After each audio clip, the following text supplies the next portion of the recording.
What's going on, YouTube fam? It's your boy Tony 2 times, and we back with another episode of Hood Tales, man. Before I start, I want to give a special thanks to Miosha for supporting the channel on buymeacoffee.com/Tony2timestv. We appreciate you for all your support. I hope everybody had a good holidays out there. Before I get deep into the story, be sure to tap that like button.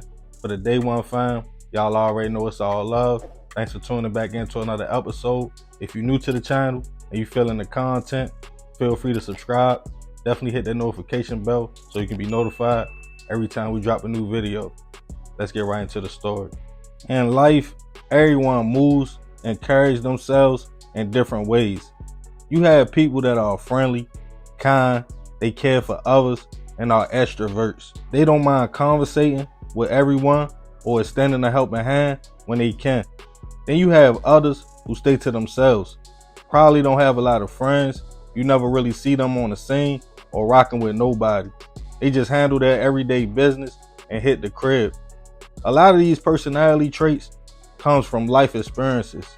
The person that comes off quiet and low key probably more than likely has witnessed certain things or been through experiences and hurt to the point they don't trust no one or feel all they have is themselves. While on the other hand, the open, kind person could view life in a total opposite lens. They might feel like you have to be there for people, you show love to get love, and even if somebody shows you weird character traits, you still rock with that person and be willing to be a friend. You really can't judge or not know one for the way they choose to operate or live their lives. It's really whatever floats your boat.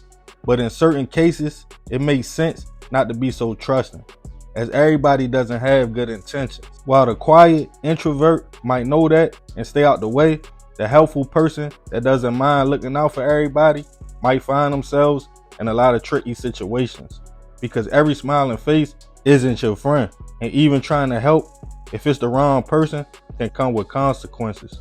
And on this episode of Hood Tales, we'll be taking it all the way back to 2014 in Chicago, Illinois, to discuss a case of a man who slayed his roommate over rent money and groceries. Back in 2014, Eric Sanders was 19 years old and trying to navigate the Chicago streets. Eric would get jammed up on a little drug charge, nothing major, to the point he got off with just probation.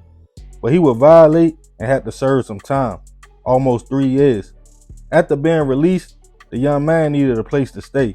Not wanting to go to his mother's house and trying to stand on his own too, he decided to talk to his girlfriend, who had a family member looking to rent out a room in her place. The woman was 22-year-old Carnisha Fort, a hard-working mother of 4 kids at the time, ages 3, 5, 7, and 8. Carnisha worked at the airport and had dreams of going back to school to become a pharmacy tech.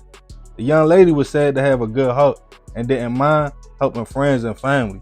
So she told Eric as long as he helped with the rent and groceries, he had a place to stay at her spot in the 100 block of North Killer Avenue in the West Garfield Park part of the city. Eric took the opportunity and moved in. He got familiar with the kids, even with Carnisha's boyfriend, to the point he was like extended family. At first, everything seemed to be going good until he started coming up short with rent and the money on his link card for food. Carnisha would eventually get fed up and tell Eric if he couldn't keep up his end of the deal, he couldn't stay there anymore. And on June 6, 2014, he knew she meant what she was saying. About 10:30 p.m. that night, the young lady was at home with her kids when Eric swung by. She let him in and confirmed after tonight he wasn't welcome back to the house. Eric stated, "All right, that's cool. Just let me use the phone to call a cab and I will leave." Using the house phone, he called and waited. When the cab pulled up, the young man went outside. But 2 minutes later, he told Carnisha, "I thought I lost my cell phone, but I remember now it's in your house, probably in the bathroom." The young lady let Eric back in the home to look for his phone. As she walked back to her room and sat on the bed, the kids were all watching TV. As Eric walked in the bathroom for a few minutes, he left out and entered Carnisha's room. He hugged the young lady and said, "Okay, I'm gone."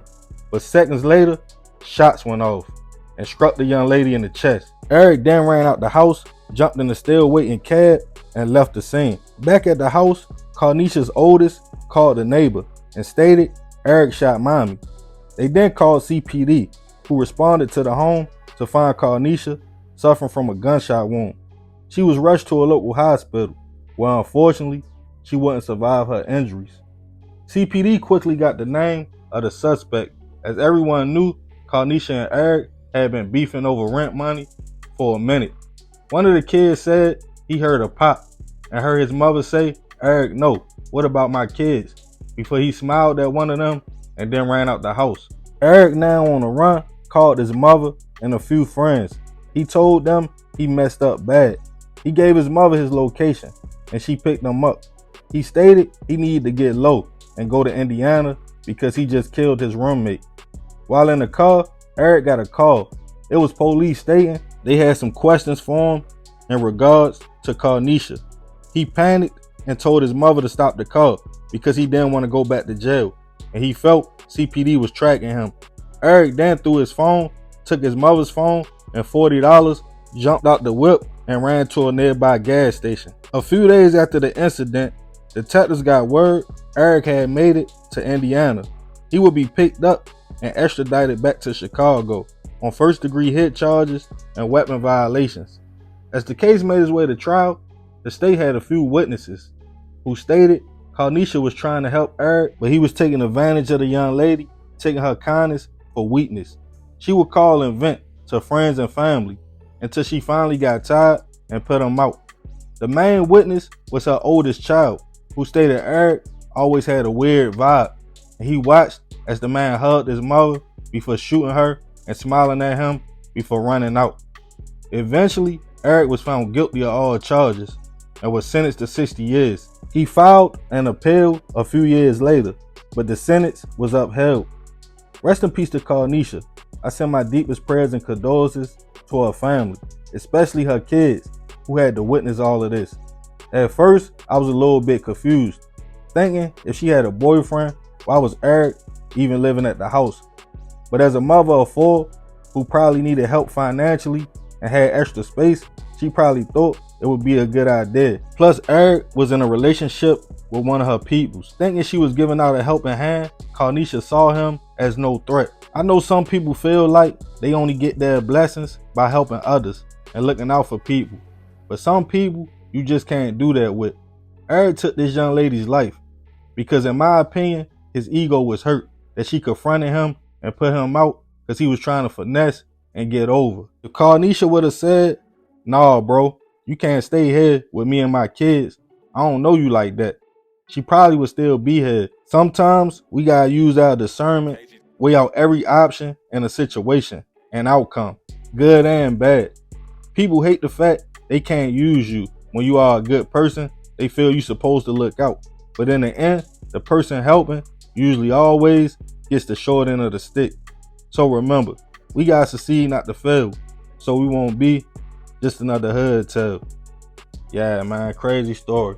Rest in peace, that young lady. I send my prayers to her family. But I ain't gonna talk too much more about this one. Y'all let me know what y'all think in the comments. Definitely be respectful. I appreciate you if you made it to the end. Y'all already know it's all love, fam. It's another episode of Hood Tales. It's your boy Tony 2 times. I'm out.